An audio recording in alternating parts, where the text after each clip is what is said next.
Okay, welcome everybody. The Daf Yomi Commission of Agudas Yisrael of America is delighted to present to you a presentation of Daled Minim, going through the halachas of Daled Minim on the occasion of the Daf Yomi Siyum of Masechta Sukkah, incredible siyata d'shmaya that the Masechta of Daf Yomi of Masechta Sukkah finishes right before the Yontif of Sukkot, which gives us the opportunity, and those people learning it, the opportunity to know the halachas, to learn the halachas, to be able to mekayim the halachas as well.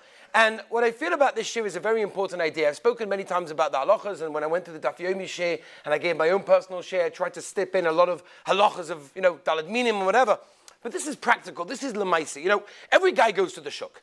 And when you go to the shuk, you enter the shuk, they're like, okay, no, it's Israel. It's not like in America. Here, Kanai Nahora, you've got, tens and tens of tables of people selling all sorts of Daled Minim, and everybody's shouting in a different direction. It's an amazing thing. And it's a little bit before Yontif, but there's no time like the present to know the halachas. We've got Daled Minim here at our doorstep, and I'm going to teach you how best and how easiest to choose the Daled Minim in the kosher most possible way. Because again, most people don't know what they're doing. They pick it up, looks pretty good. The guy says $200. Oh, it must be good if it's $200. But you have to know what you're looking for. So if you listen carefully today, you will know the halachas of the Daled Minim b'siyata d'shmaya. So the first thing we have to know is, we'll start with the esrog. The esrog, the pasuk says, pre-eitz hodar. Now, the Gemara goes through a question, how do we know that the esrog that we have is the esrog that the Torah was talking about? And the Gemara brings various droshes to try to back that up and understand that the esrog that we have is the esrog that the Torah was talking about. Now, even though it says, and this is an important introduction, hodar, pre-eitz hodar, by the esrog, the word hodar means beautiful, and that applies also to the lulav, also to the hadassim, and also to the aravas. Okay, so all of the minim have to have a din of hodar. They have to have a very beautiful way of looking them in that way. Now let's begin with an idea of the color. Right, we'll just discuss a little bit of the color. Just show you, we have very many different esrogim that we have in the market. Now in America, a lot of them are yellow. There's a few reasons for it. Reason number one is, in every picture book they're yellow. So everybody wants a yellow esrog. It's much more gishmak to have a yellow esrog than a green one, right? But that's not really the reason. The reason is it depends how long it was off the tree. An esrog on the tree, on the paradise, is actually green. When you take it off, it progresses, it matures, and therefore it becomes yellow. Now, people like yellow, and the truth is there a halachic preference to a yellow esrog or not? So the Mishnah tells us in Sukkah Lamadalad Omid Beis, v'hayorik kikarti, it's a machlokes Reb Meir and Reb Ahuda, whether it's kosher or it's posel. What's the shaila? What's the difference if it's yellow or green? What's the difference if it's green? The answer is because it's shaloi nigmar pri. That means it's not finished yet. It's not totally finished if it's green, and therefore because of that we want to make sure that it's completely finished. Now the halacha is, in the Shulchan Aruch and the Mishnah Berurah paskins like this, and that is as follows. As long as it's starting to go yellow, then it's fine. The only esrog that will be really posel is if it's a real starker green like grass. If it's green like grass, almost like this one. Almost like this. The truth is, Rav Yisrael Orbach Shlita told me, B'Shem Hishver Rav Elyashiv Zatzal, that Rav Elyashiv said that you will kamat not find an esrog sold in the market that's going to be posel because it's green. Right? But this is just an example of a very, very dark green. But the truth is, if you turn it around, it's a little bit small, but if you turn it around, it's starting to go yellow. And the Mishnah Berurah says, as long as it's going yellow, they're starting to go yellow, then it shows it's basically finished, finishing its growth purpose, and therefore will continue after that. However, I must tell you as well, there is a bach. The bach brings down many reasons why a person should specifically get a yellow esrog. And one of the reasons is he learns it's a chazozis, which we'll get to Be'ez Hashem soon. And Al-Pi the Zohar Kodesh, Reb Shimon Bar Yochai brings down that a person should dafka get a yellow esrog because it's much more muhuda and it's mushubachas. It's the lashon of the Zohar Kodesh. So that is number one. Let's talk about the actual esrog itself, okay? And without going into many of the shalis that we'll get to, let's talk about the pitum. Right? There is a sheshanta and there is a pitum. The sheshanta is the crown that's on top. That's normally a brownish, creamish, like little crown that's sitting on top of the actual pitum. That's the shoshanta. And then you've got the pitum, which is basically the piece of wood that is sticking out. That is called the pitum. Now, the halacha actually is that if it snaps in half, that means let's say you drop your esrog in the middle of Yom Tov and it snaps in half. So you've got a little bit sticking out and the rest of it's cut off. The halacha is it's kosher. It is 100% kosher. True, the Ramah says it's better to have one without that and have a whole one if you can, but it's kosher. Which means the only way that it will be completely possible if it's sliced off completely, which is quite difficult. Because generally if it falls, it snaps in half, and therefore you have to know it's not so bad. Now the question is, why do some esrogim have a pitum and some do not have a pitum? What's the pshat in this pitum? And this basically leads us to the world war on pitum. It's a world war. It's unbelievable. There is a Rosh. The Torah brings the Rosh. And the Rosh says, there are esrogim that never, the Lashon of the Rosh is la'olam. They never had a pitum. Those are kosher. Now, what does that mean? If any of you ever saw how a esrog develops from the beginning, from the little bud, from the little flower, all the way until what we have now, it starts off as a pitum. And then just the bottom part goes bigger and bigger and bigger, and the pitum remains, and eventually falls off. So the question is, what happens to our esrogim? If the pitum falls off at an early stage, that the esrog is so small that it's not considered an esrog, then at the time it became an esrog, it never had a pitum. Because it only has a shem esrog when it's big enough. When it's not big enough, it's not an esrog. So yes, it had a pitum when it first was born, so to speak. But at the end of the day, since it fell off at such an early stage, it was never an esrog. And therefore it fits into the rosh of an esrog that never ever had a pitum. I will tell you, nevertheless, that many Gedolei Poskim, my Rosh Hashiva Reb Sheinberg Zatzal included in them as well, who were very, very, very makpid on having an esrog with a pitum. The Chassidim also generally very, very makpid. I remember when I spent years doing Shimish by Reb Mordechai Friedlander Zatzal, who was one of the biggest Talmidim of Rav Hela, which is the biggest Bekiim. He was one of the biggest Bekiim in Daled Minim. He was one of the first Rabbonim, Zupnik in the Shuk. He was unbelievable. He said, when people used to come in, like, but where's the esrog? You showed me an esrog, but where's the esrog? This is the crown. This is the kesed. This is the crown of the esrog, is the pitum. So there's no question about it. To have a pitum is the most lachatchela, is the most muhuda. If you have an esrog that the pitum fell off so early, then it's okay. Now you're going to ask me, okay, very nice, but how do I know? How am I meant to know when the pitum falls off? So I'll give you a very small idea. And this is something that you can look yourself, but obviously will sometimes require rabbinic assistance. And that is as follows. When you have an esrog that has no pitum, how do you know when you pick up this esrog if the guy before you 10 minutes ago handled it in the wrong way, by mistake slipped his hand, ripped off the pitum, oops, I better put it back before anybody realizes. And he puts it back, and 10 minutes later you pick it up. Like, this is gorgeous. The pitum fell off 10 minutes ago.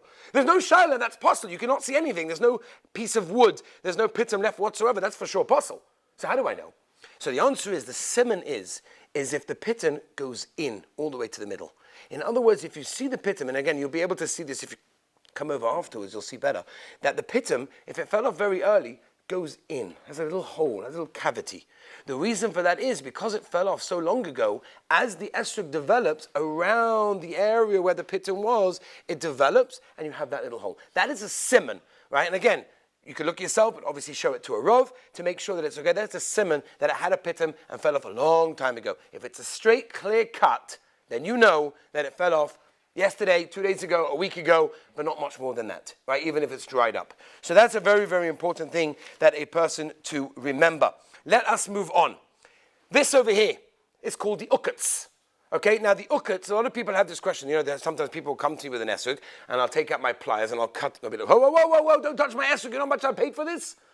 But, you've got to make sure that this ukats, which is the stem, is one completely whole, which means there's nothing missing from it. Now, there's no shear how big it has to come out of the esrog, and that's why you can snip it off, and I always suggest doing so, simply because if it's too much coming out, it's protruding out too much, then it could get caught in the box, could get caught in your hand when you're shaking, and it could come off. And if it comes off, it could be a shaila of a psul, not because the ukas needs to be there, because some of the actual esrog comes off together with it. So the ukas, which is the stem, what's where the actual esrog grows on the tree, that is, there could be any shear whatsoever, as long as it's whole, as it's attached to the esrog. Okay, so that's the halacha with the ukas. Let's move on to one of the shailas of a chazazis. Let's discuss.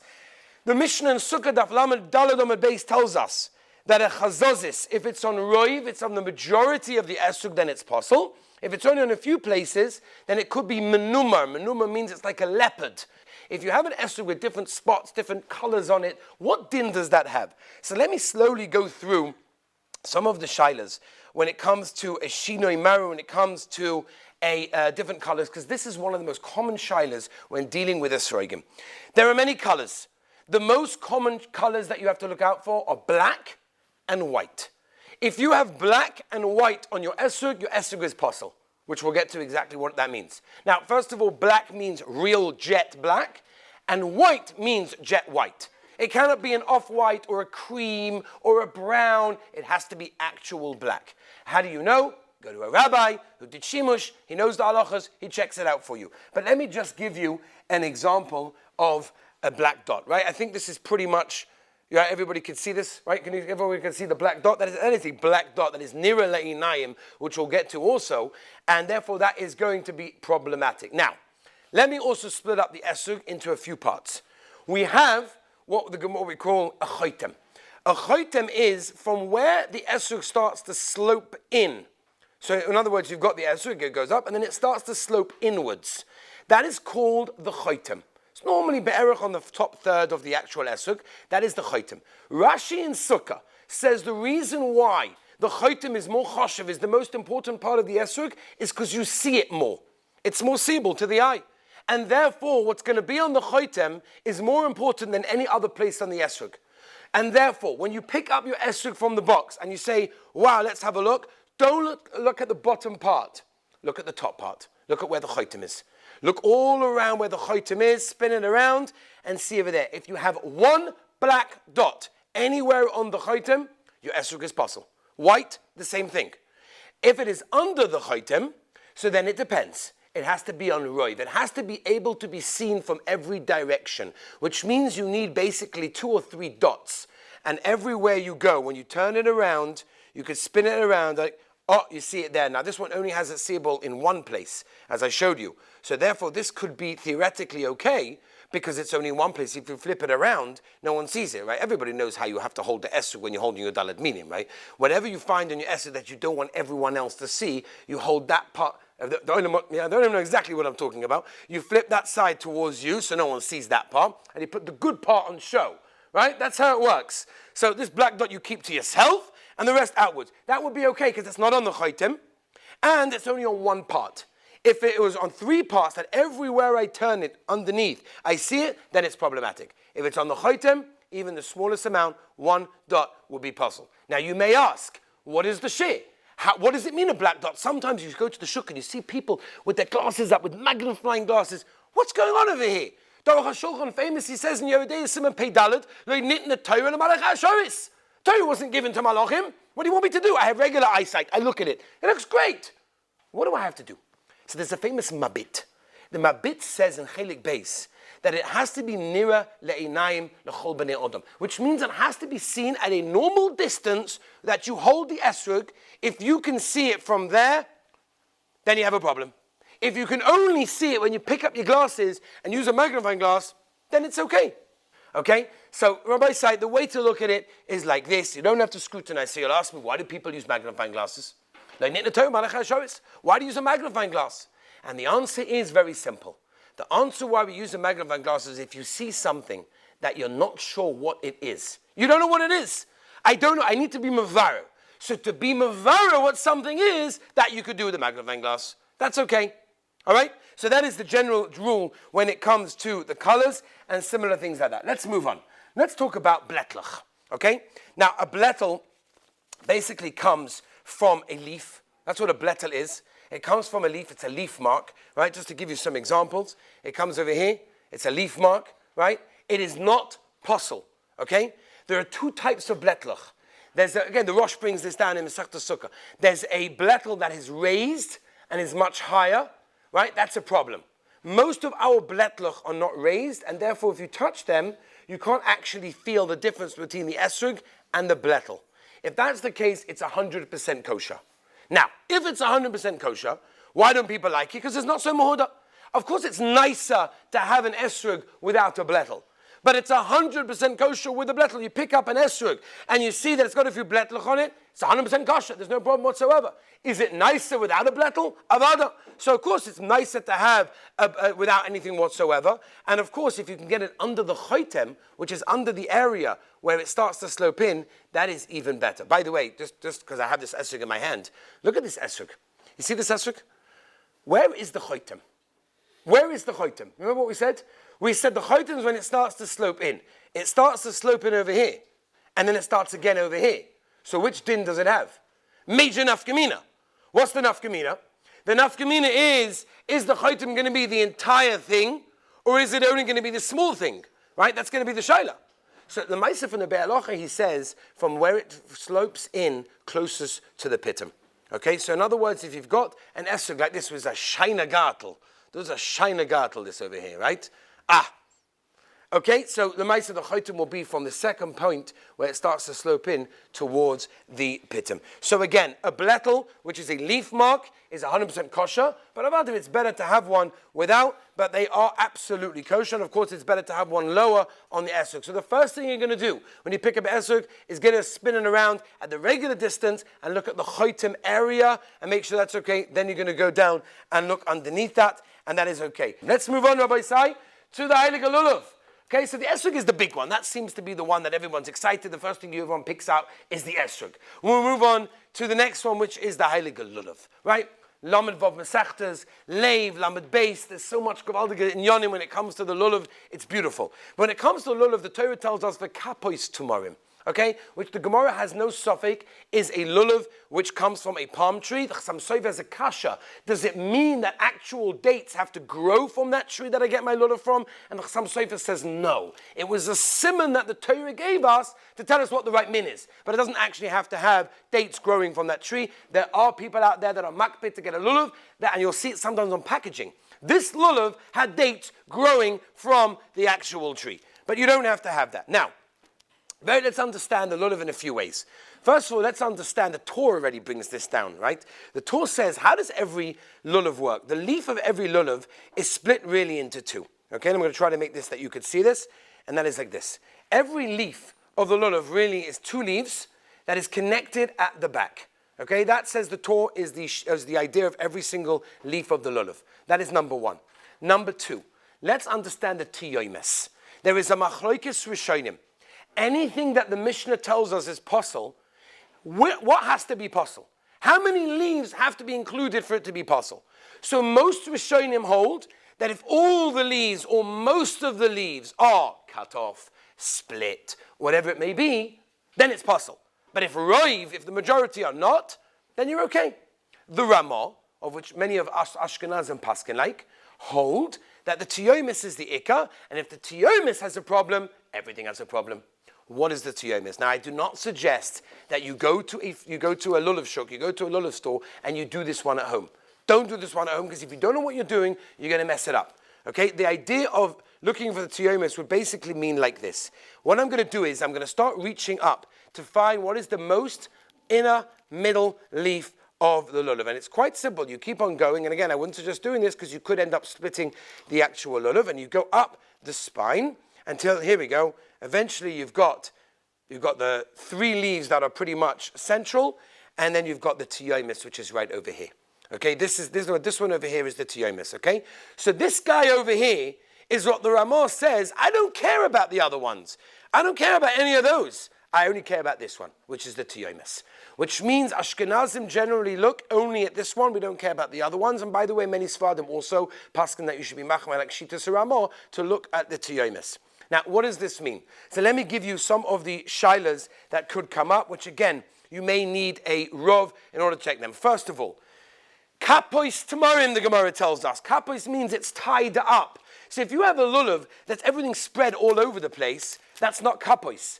and therefore it could be that you have to tie it, or could be it's better to get one that's very, very tight. That's just most of our lulavim are very, very tightly packed together, and therefore that's not such a shaila.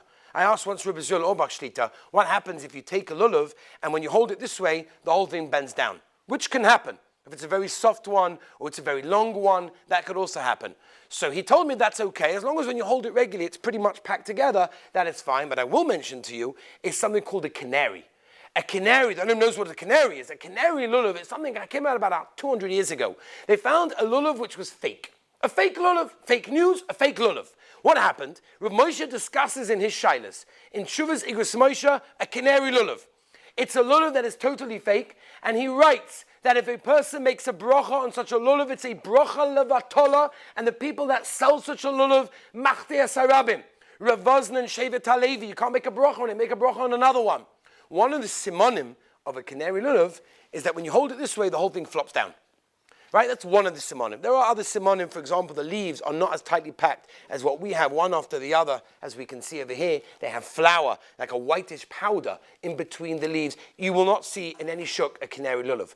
But what we want to look for is we want to look for a lulav that's mahadrin, that's the kol hashitas, the best one. So there are a few shaylas that we have to get to. And that is like this. What happens if this leaf, the middle leaf, is split? Okay, so the truth is, you'll come afterwards and you'll see that this one happens to be that it is split.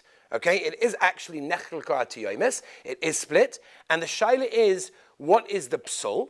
The psul over here of nechel ka'atiyomes, again, it's a gemara in Sukkah Lamed Beis Amud Aleph, and it's a machlokas whether you look at all the leaves or the tiyomes. As I said, the Ramah looks only at the tiyomes over here. Now, the truth of the matter is, the only way that will make it really possible is if roiv of the tiyomis is split. Now that's very unusual, that you'll find roiv of the middle leaf totally split. But that's really the only way that it's completely possible. But the reason why we don't want an esrog that's only a little bit split is because Shema, it's going to, through the nanuim that we do, which is a very important chelik of the mitzvah, it's going to get more and more split. Asks the Marisham, Akshaila, in Hilchas Lula, in Hilchas Shofar, by Rosh Hashanah, you're not allowed to have a crack in the shofar. If you glue the crack, it's kosher. In fact, the Marisham, if you take glue and you glue the tiyomes, if the only reason why, if it's a little bit split, it's a problem. But like the Ritva says, it's going to split more, so if you glue it, it's okay. Lemaisi says, yeah. We're not knowing to do that, but Lemaisi says, okay. So it means we're trying to look for a lulav that has no split whatsoever. And again, it takes a sensitive hand to be able to make sure that that's the case and that's actually happening. But if it's a little bit split, it's actually kosher. But again, you have to worry about something else. And that is something called a hemnuk. What's a hemnuk? A hemnuk, Rashi says in Sukkah, it's like the two blades of scissors. Two blades of scissors mean they're going in two different directions. So even though if it's a little bit split, it could be okay. It's not just that it's split, but it's going in two different directions. Ramat Chafilan the Zatzal told me that when he asked Rav Elyashiv, what is the definition of a hemnuk? Rav Elyashiv went like this. Meaning, it's going in two different directions. When the leaves are going in two different directions, even if they're a little split, which else nechlaka is not a problem, but else hemnuk it will be. And therefore a person has to be very, very careful to make sure that he doesn't have that shaila, which is why some people like to take a lulav with the koira on it. The koira is the brown stuff all the way at the top, and this way it's tight, it's probably okay, it's probably whole up there, and I'm good. So it's actually brought down in brachas. Rashi in brachas Lamed Vav brings it, the Beis Yosef also brings it, and paskins that it's 100% kosher. Not only that, Rabbi Yosef Chaim Zonefeld, the Rav of Yerushalayim, of Shmuel Salant, Rav of Yerushalayim, used to use a lulav, dafka that had a koira, and the Chazon Ish also used to use it until he heard that the Briskerov did not use it, and then he stopped using it. Now, Rabbi Zruel Orbach told me the reason why Ashkenazim do not use it is for two reasons. Number one, nowadays, we don't know our lulavim as non as stark as they used to be. And therefore, it's not so simple to say that if you've got the koira, the brown stuff at the top, that everything inside there is 100% shalim. Number two is the Bekura Yaakov. The Bekura Yaakov says that Ashkenazim have to shake. There has to be a din of the nanuim. The nanum is a chelik, according to some soif the Mishnah, it's so much a chelik of the mitzvah itself, and without that, it's a shayla v'daraisa, you want yotza, it's a beautiful chelik of the mitzvah. The Gemara tells us it pushes away all the terrible, evil spirits that there are in the world. It's a very, very big chelik of the mitzvah. When you have the koir on the top, it holds everything stuck. So when you do the nanum, nothing's going to shake. Says the B'kur Yaakov, that's another reason why we don't take it. And generally Ashkenazim do not take it in that case. Now, another case, the Gemara tells us in the Mishnah Chav Tes Amud Aleph, and that is Nektam Roshe. Nektam Roshe means it was cut off. If it was cut off, it's considered to be possible. And it's interesting because it's only a small amount. You hardly see it. The Ran in Sukkah says that the top of a lulav is like the chaitim of an esrog. So just like the chaitim of an esrog is so chashuv, it's at the top, everyone can see it. So to the top of a lulav, says the Ran, is also the most chashuv, and that's the reason why the top is very important. Now, Nektam Roshe, I have to tell you, is hard to see. One of the ways, which it takes a lot of experience, is to look at it with an aerial view. Take a magnifying glass and look at it in aerial view, and you sometimes can see whether or not it's actually whole or not, which again, you'll have to go to your local Orthodox rabbi to ask him whether or not it's a Nektam Roshe or not, right? Now, that's the reason why some people like to take a lulav with a kneppel. What's a kneppel? Stipler was very makbid to take a lulav with a kneppel. A kneppel means it's bent over. And it's very interesting. You'll go to someone with two lulavim and say, Rebbe, what do I do? This one or this one? And he'll say, that one. What's the difference? Looks to me exactly the same. Why'd you pick this one over that one? And the answer is, because this one is a kneppel. A kneppel means it slightly goes over, right? The tip slightly goes over. What's the milah? The milah is, it's not Nektam Roshe. It's 100% shalim. Most of the times also, it's not nechlaka also. It's not split as well because it has that corner piece, because it has that bend over, therefore it is okay. So that is a kneppel, that is the lulav, and that's the basic shilas when we discuss a lulav. Let's move on, Rabbi Sai, to the next one. The Heilige Hadassim. One of the Brisker Rabbonim once walked into Sukkos, Yontov day. First day Yontov, one Hadas. They said, Rebbe, one Hadas. I think you need three. So I only found one that was kosher. I couldn't find any other ones that were kosher. Moiridik. So people are like, well, Hadassim, it's the easiest thing in the world, Hadassim. And then you go to the shuk over here, and like, what is going on over here? These people got nothing better to do. They're sitting with these black buckets, with piles of these Hadassim there, for hours. These people have been going since Hanukkah, by the way, yeah? Just by the way. They didn't start now. They've been going since Hanukkah. They're looking every single, what are they looking at? So the answer to what they're looking at is they're looking to make sure it's ovois, okay? Anaf eats ovois. Lashon HaPosuk, which the Gemara tells us, it's like it's braided. What is braiding? Or English people, plaiting. It basically means I have three leaves on the same level. I will tell you there's a Rashi. Rashi says that all three leaves are coming from exactly the same sprout. Not the same level, the same sprout. As I state in Rashi. Says Tosfos, Rashi, what are you doing? No one's going to be able to fulfill a mitzvah of Hadassim if you're going to find an entire shiur of Hadassim with all three leaves on every level coming out from the same spot. Tosfos asks this question on Rashi. They once told me that Rav Chaim Kanievsky Shlita had Hadassim Shitas Rashi. They were $400 a stick. $400 a stick. But apparently he had them. I don't know. But we paskin lemaisa that if they're on the same level, it's okay. So what's everyone looking for? Because the Gemara tells us that a Hadas Shoita is a Hadas that has two leaves on the one level and one leaf on a different level. That's a Hadas Shoita. That's a Hadas Shoita, and it's possible. So we have to make sure that our Hadassim don't fit into that. So that's why people are looking. Now, the Chazon Ish came along, and the Stipler in Kilis Yaakov tells us it's a Yerushalmi Mefurish, and the Chazon Ish says a Gavaldige Kula. And that Kula is like this. Listen very carefully, because this saves the whole Hadassim situation. And that is that it doesn't have to be that they're coming from exactly the same level on every single kan, on every single level of the Hadassim. But if you would take a string, a thin string, and you would wrap the string around the root of each leaf on each level, it would meet somewhere. In other words, when you wrap the string around, what would happen is it somewhere along the lines would meet each of the roots on that level. Then it's kosher.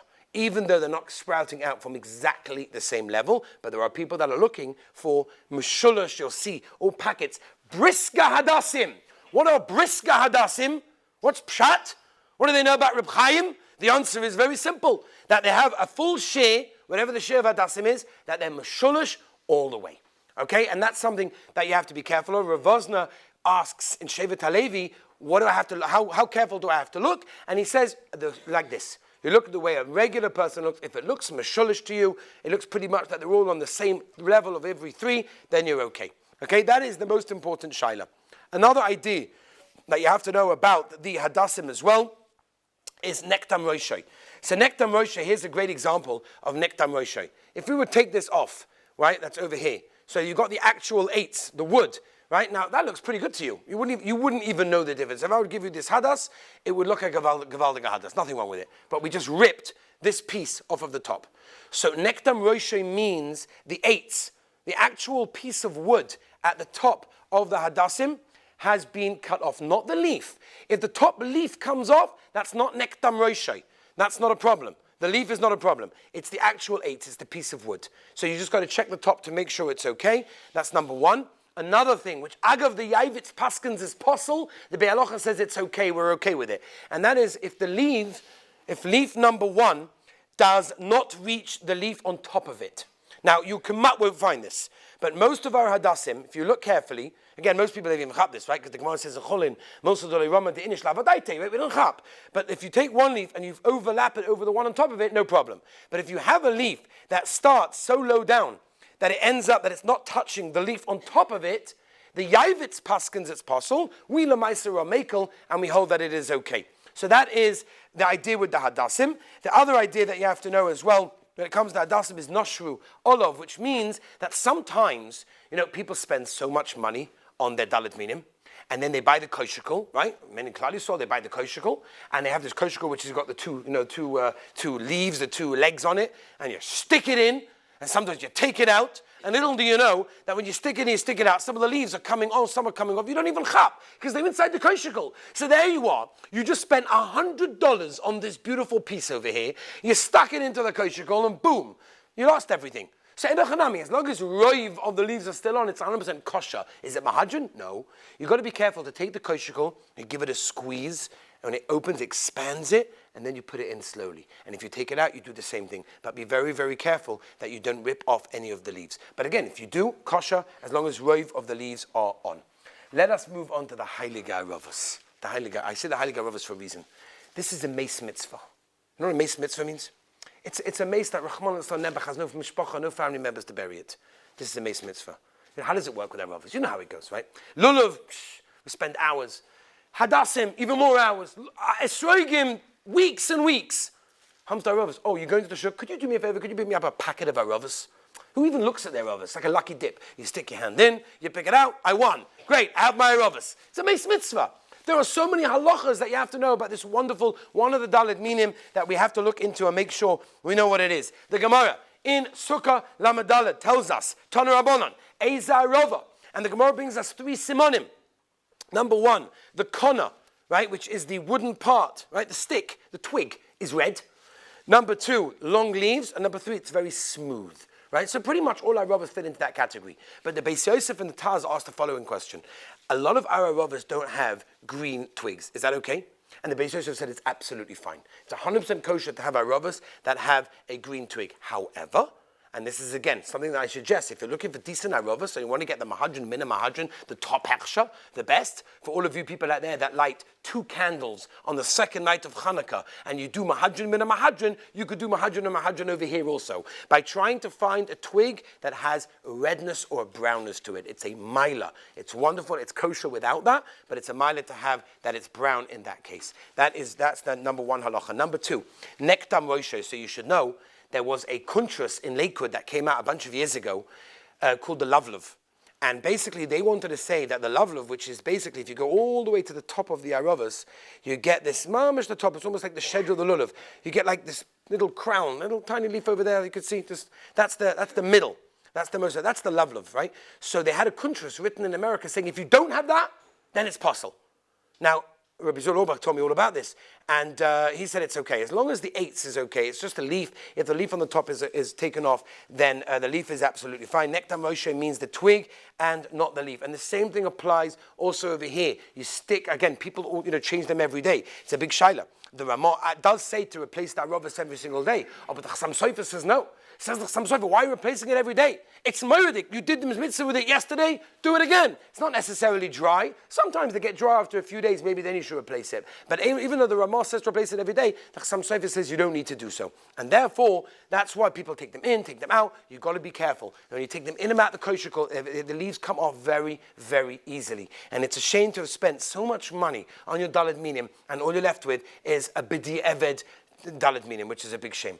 Okay, Rabbi said that ends us off. The Dalet Minim that I wanted to explain. Remember, these halachas are beautiful. Chazal tell us, the Gemara tells us in Sukkah, that if a person takes the Dalet Minim, he's zoicha to build a mizbeach and bring a carbon to the Rabbeinu Shalom. It's the most incredible, beautiful mitzvah. And as we said, the Nanuim, be able to shake off all the ruach ra, the terrible, evil spirits that are around. I want to thank the commissions of the Daf Yomi of Agudas Yisrael of America. Have a wonderful day, and thank you for watching.